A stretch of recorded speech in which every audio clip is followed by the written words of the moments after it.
All right, welcome back. Welcome to installment 2, episode 2 of Chopping It Up with Matt and Sharona. It was fun last week sitting down with my buddy Matt Wood and talking about politics and political labels, and we're going to continue that discussion. We are recording this once again on Wednesday night. This is for the Friday podcast, and the Friday podcast is sort of dedicated to Goodbye to Gawker. We're going to pour one out Friday morning for the death of media, for journalism as we know it. There was a great segment by the fantastic John Oliver talking about media and journalism, and very interesting article about Salon when I sent that stuff to Matt, and we'll get his thoughts on that. But we're going to sort of pick up where we left off with our discussion about politics and labels and elections 2016. And Matt, I feel like we sort of ran a little bit short on time last time. So I wanted to give you an opportunity, first of all, to introduce yourself again and to tell everybody, a little bit about who you are. And then if there's anything you didn't feel like you got a chance to say last week, I want to give you an opportunity to do it. Hey, yeah, no problem. Once again, I'm Matt. Work here in Nashville, software developer.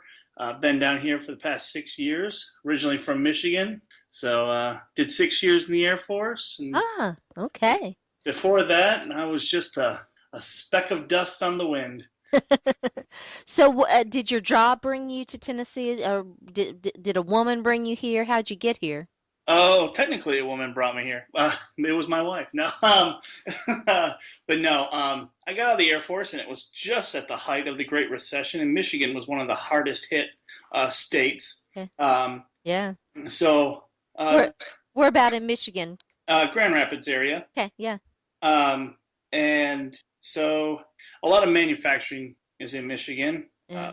So really couldn't find a job or anything. I was going to school to be a developer anyways, and I decided, well, I need a job, in the meantime, unemployment is only going to run so far. Yeah. So my wife's parents live down here. Okay. They're not originally from here either. They're from other places as well. Okay. And so we figured, well, if we're going to move, go someplace where there's someone close, and just in case anything bad happens, things don't work out or whatever. Well, you just don't want to be stranded, somewhere where you're not really familiar with. So we came down here, and then about a month or two after we moved down here, I got a job at a assisted facility center. I still had the GI Bill going to school, so that helped pay the rent and everything, and the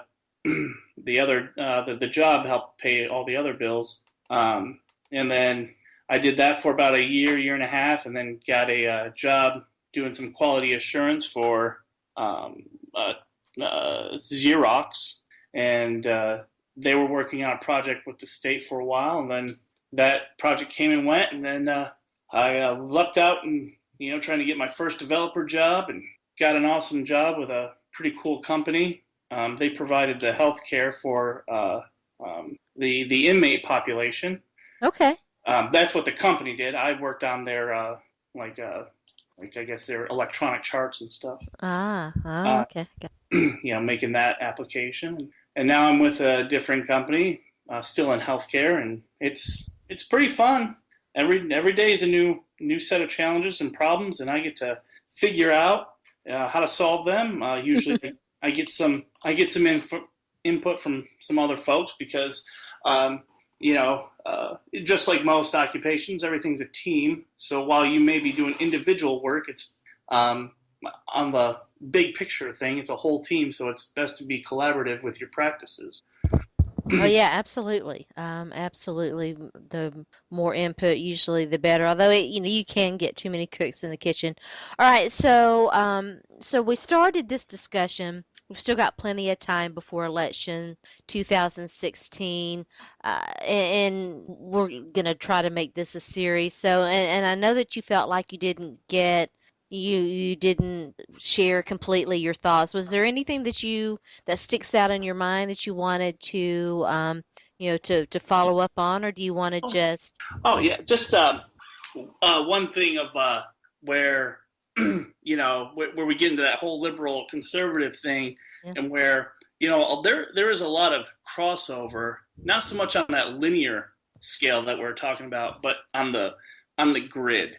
I mean, you have folks who are pro-choice, but vote Republican because of the economic ideals, Mm-hmm. or you have somebody who probably hates gay people but is on their side in the way because they don't feel that a government has a role in you know uh, in legislating that. Mm-hmm. Um, and also, you have liberals who are very much about social justice, and but their economic policies may be, well, we need a more conservative approach, or some people who their economics are very liberal, but feel that the state should have a lot more control.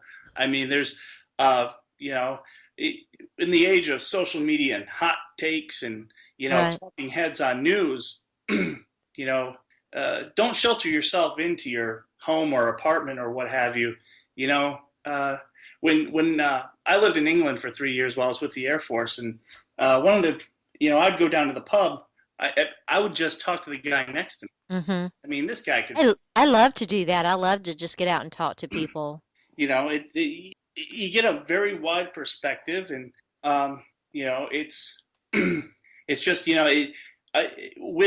with a lot of these political ideals or our thoughts on social justice or economics and stuff. There's an overlap, and there's not really everything's black and white in terms Mm. of things. I mean, you can be a Oh very yeah, absolutely.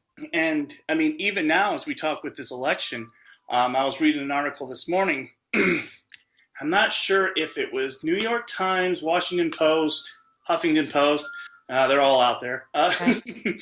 Um, and it was talking about, now we have the trend term now of Clinton Republicans. Now, are Uh, you playing Jack in the Box? no, I'm sorry.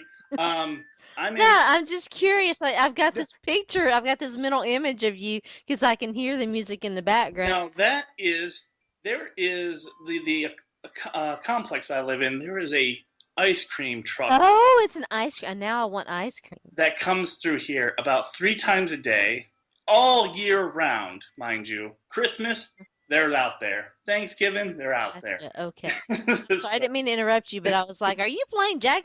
Did and you remember those wind-up Jack in the Box things? oh yeah, yeah, Yeah. So it kind of what it sounded like, and yeah. I'm yeah, surprised that that's picking that up. That's a bit. yeah. No, I can hear it. So kind of, yeah. um, No, I completely agree, though. And that's why I want to have this discussion because these labels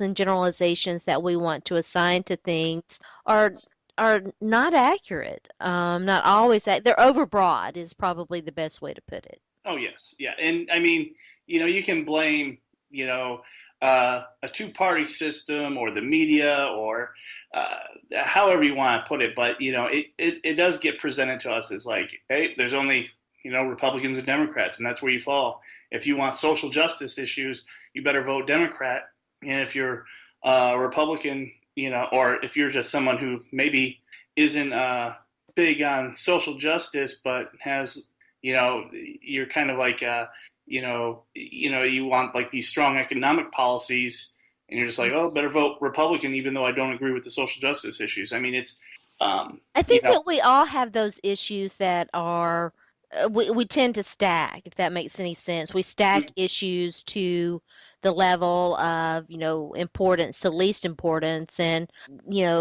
probably, maybe one out of, I don't know, six or seven people have maybe not even that stack them the same way, if that makes any sense. and then you have, single issue voters. There's one person, Oh who's just, yeah. I don't like abortion. That's the only issue I care about. Yeah. So I'm going to vote for the party that's against abortion. Or Yeah, but it's weird though because and it does seem very common and I know it's not a complete, generality, but those people also tend to be anti-abortion government, anti-big government, but they're Yeah, completely and totally okay with the government, regulating my womb, my vagina. And yeah. so, anyway, yeah. Oh yeah, and um, I think that's where And they're pro-death penalty, which is completely and utterly not pro-life. oh yeah, there were. I mean, George Carlin had a bit on it Oh yeah. where I mean, this was in the early '90s, where he said, they're not pro-life, they're anti-woman. But because it was going, he was given specifics. He's like, well, when, how far are you going to take this back? I mean, if they have a menstruation, I mean, that's hundreds of eggs gone right there. Yeah. You know, but yeah, there's definitely like a lot of overlap um, yeah, and now you have the trend now that's coming about is this Clinton Republican, all these Republicans that are siding with Clinton, maybe, and they may not even vote for it. They just say, in terms of, which one could be a better president, it'd probably be Clinton, from their point of view, Yeah. which is very Yeah. reminiscent of the 80s where you had the Reagan Democrats, where it's like, hey, yeah, I'm Yeah. you know, Michael Yeah. Dukakis, he got on that tank. I don't know how I feel about that. Better vote for Reagan. So, uh, yeah. So I mean, and that just goes to show you is like it's not black and white. It's Yeah. last election, the military is usually perceived in their political views as heavily conservative, and Yes. to an extent, that's correct. But That's there, probably one generalization that's more correct than most. mhm. Yeah. And yet, out at my polling station in 2012, you had a sign that said "Veterans and military members for Obama." Mhm. I mean, I'm thinking with the spread of information nowadays. Your a person's political views are becoming less and less defined by what I guess how society presents it. Yeah. Well, I think they're becoming less and less defined by party lines and more defined by other things. Oh yeah, yeah. And I guess that kind of gets into a whole aspect of hey, uh, you have these Trump voters and these Bernie Sanders voters. How are they so popular? Mhm. And you have this issue of wealth inequality. Mhm. You had in the demographics between in Bernie Sanders and Trump voters are almost identical in the demographic, not like ideology. Just you had these. Let's see. Let me grab this article. I have it right here because it nicely pointed it out.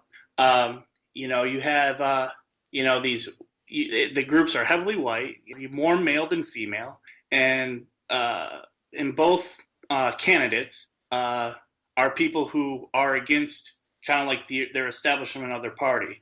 Except Bernie Sanders is an independent. He was not, a party Democrat, No, absolutely not. so then you had this, you have the recession, you have all this sorts of wealth inequality. You have Sanders supporters who, part of that Occupy movement and everything, and they feel that both candidates can't be bought. Sanders relies on small contributions from people. He always has, supposedly. And then you have Trump, who's supposed to be a millionaire, doesn't take donations from super PACs, but he'll take it from you. Yeah. um, but so they're not beholden to this system. So that really gets a lot of people charged up. And then you have Bernie Sanders going, "Hey, Wall Street and the bank screwed you. This is what's going on. You need better wages, with better working conditions that will pour money into the economy." While Trump supporters, on the other hand, and not all Trump supporters or not all Bernie Sanders supporters, let me just say that, because I'm sure I'll get an Yeah. angry tweet. It's hey, you got fired from your job at the factory, but this immigrant over here is picking apples with a job and having Pizza Hut tonight. you know, uh, Mhm. you know that has nothing to do, in the sense of you losing your job at the factory. But people are crazy. It's all these other things too, where when the recession happened, a lot of people were pissed off with the whole Mhm. bank bailout thing, and that was across all lines. Oh yeah. A lot of people were saying like, "Hey, why do you give the money to the bank? Why don't you just give it to the people that are struggling, which in turn will help the bank, and nobody fails, right?" Mm. But that didn't happen. So okay, hey, we bailed out the banks. Which I mean, I get it. You got rid of all the antitrust. Well, a lot of the antitrust laws and regulations, so these banks became larger. But so we bail them out, and then it's like, hey, what about us? Now we don't have a home, we don't have a job, and I mean there was plenty of jobs where you could, you know, they were trying to get stuff for roads and bridges and things to fix the infrastructure, but that was like a drop in the bucket to what was actually needed. And then I mean you could have had free market solutions like Comcast could have put fiber across the whole damn country. Mhm. And I'm not saying slave wages or anything, but they could have probably gotten cheaper labor in terms of the American populace. Maybe not minimum wage, but probably cheaper than what they have to pay a technician now. uh, to lay all sorts of fiber, boost everybody's speeds up. And that would have put a lot of people to work. And I'm not saying everybody's house would have been saved and things like that, but Mhm. I mean, now you have Google going, hey, we're going to do it. Now Comcast is trying to fight lawsuit and everything to Mhm. stop them from doing it. It's like, I mean, they had a natural advantage to poke into a new market and, expand from there, but they didn't. Kind of like how Sears should have been Amazon, but hey, I guess it's better to print catalogs. um, Yeah, so I want to ask you about this media stuff, and I don't want us to run short of time. We're gonna oh, keep yeah. this is gonna be a series. Matt's gonna come back. We're gonna continue this discussion, but I would be remiss if I did not ask you about the latest Trump comments regarding this. Yeah, regarding the Second Amendment and how the Republicans and his strategists are trying to spin that into something palatable, which it is not. What do you think? So, yeah, that was just completely asinine. Um, it's it's almost like okay, so a couple days ago, everybody's telling him you need to reboot, you need to shut your damn mouth, you need to act like somebody who gives a shit, you know, Mm, and so he does. He kind of does it. He goes to Detroit, unveils an economic plan. Um, and then that was it. I mean, granted, that plan was torn apart from Elizabeth Warren to folks in the media to all sorts of economic advisors, but that kind of was it. And I think there was like maybe about 12 to 13 minutes where nobody was talking about Donald Trump. hmm And And, that's unacceptable. I mean, I think Donald Trump, I mean, that's part of it, right? yeah, He wants the attention, he wants the and that's the thing. I mean, I'm not saying he meant it. I mean, it's completely, um, you know, uh, appropriate. yeah, it is completely inappropriate. But he says shit like this because guess what? Everybody freaking talks about it. Everybody tweets about it. Facebook shares it. Tweet Well, at him and yeah, there was, in fact, I need to tweet this out again. I meant to do it earlier today because I talked about it on today's show. There was an interesting graph that crossed my timeline yesterday, I believe it was, and it was talking about how much uh, television advertisement money has been spent, and Jill Stein is outspending Donald Trump, which is totally not surprising because mm, he's getting all this free publicity. oh yeah, and um, Oh, out here talking about Jill Stein. yeah, well, so the thing with third parties, which I'm all for, as much representation as possible. You find like five people that somehow are called a political party, and they hit every single one of your views. Yes, follow them, vote for them, and that's a thing. You got to vote for them. You can't just freaking share a damn Facebook meme. You got to actually get out there and do the groundwork. Um, and that's a thing though too. Like a lot of these third parties, they kind of, I mean, they're always there, but you only ever hear about them in presidential elections. Kind of like this, I guess, saviors for both sides. While the libertarian is economically right wing, a lot of their stuff is definitely less authoritarian. And like, so you kind of get like people go, oh, you get all the social justice issues of the liberals and all the economic policies as conservatives. It's like, yes, but no.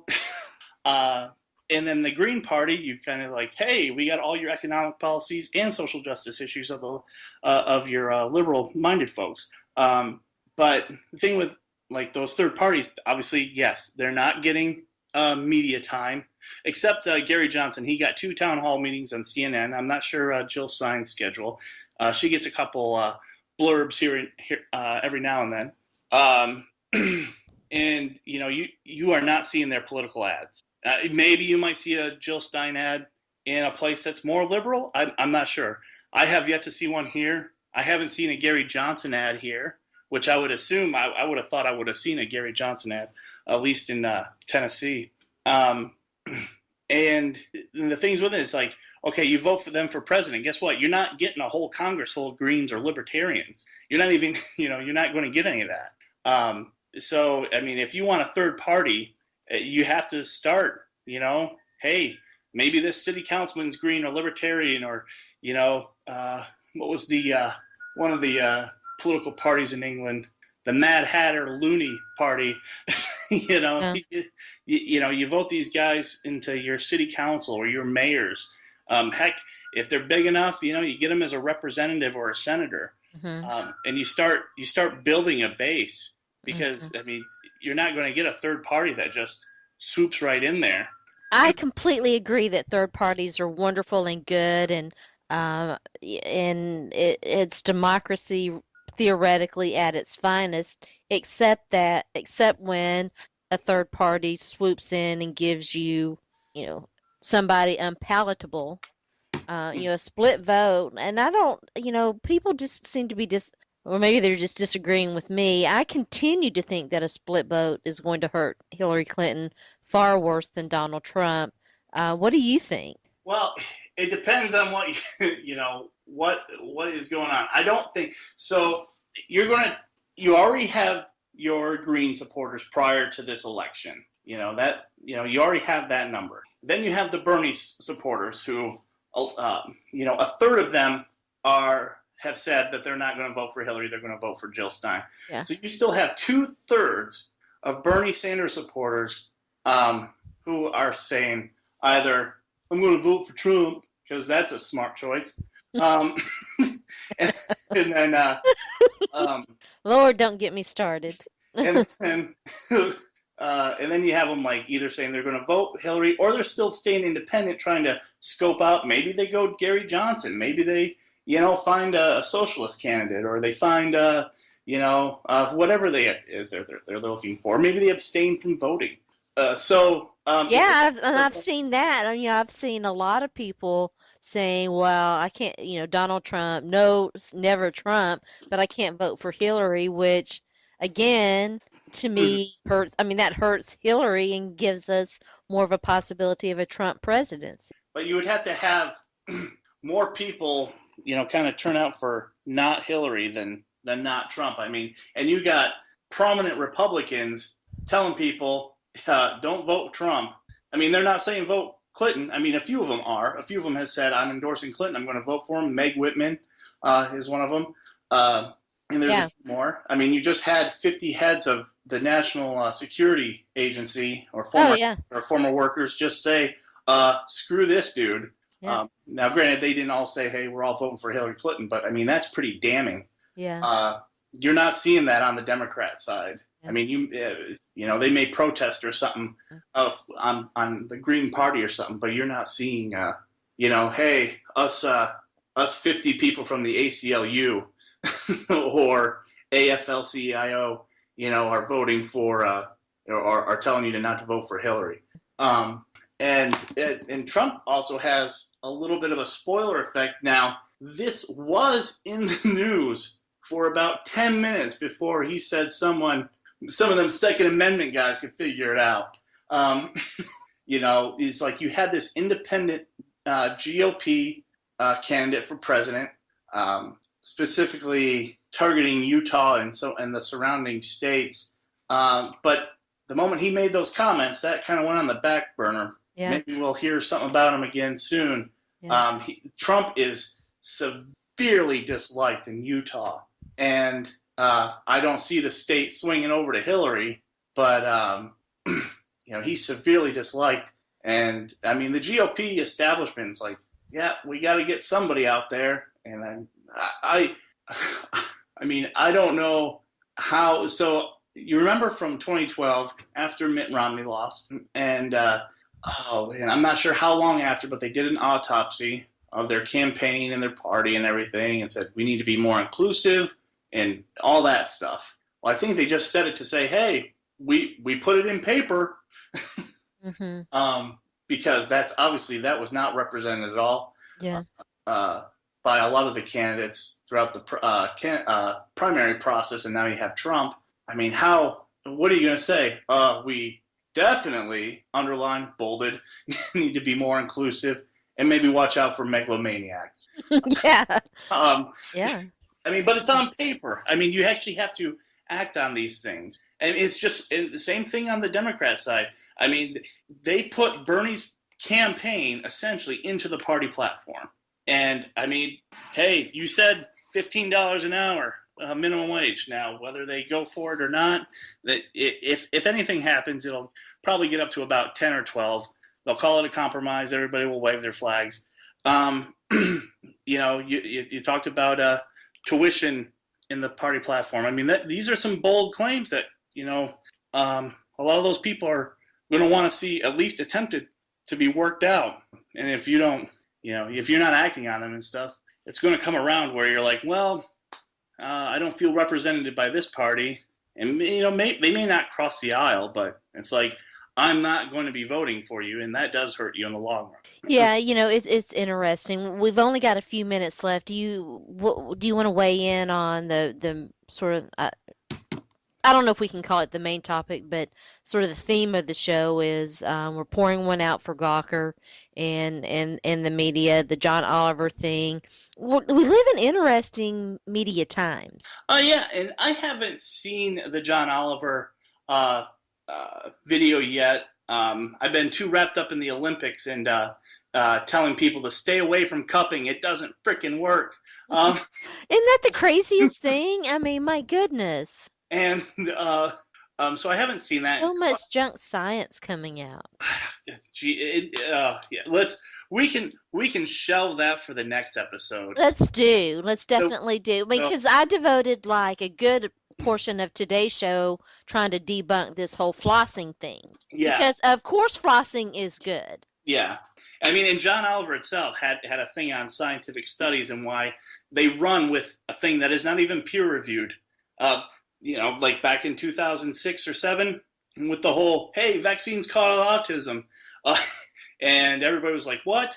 And and then all the scientists came out, no, it doesn't. But guess what? The damage has already been done. I know. I mean, people read headlines, and I'm guilty of that. I mean, I put myself in that category, and they don't stop to think, you know? Yeah, so, It's kind of, yeah. Next week, junk science and why Food Babe is an yeah. idiot. Yeah, really. Yeah, let's do. I like it. I like it. Matt, it's always so much fun, and I apologize. We had a little bit of technical issues, so we got started late. But I appreciate, as always, I appreciate your time, and I look forward to next same time next week. Yeah, that's great. Oh, absolutely awesome. So, all right. Well, that's it for Chopping It Up with Matt and Sharona. We'll take a quick break. When we come back, we'll try and wrap things up. So stay tuned in. You are listening to Back Talk with Sharona.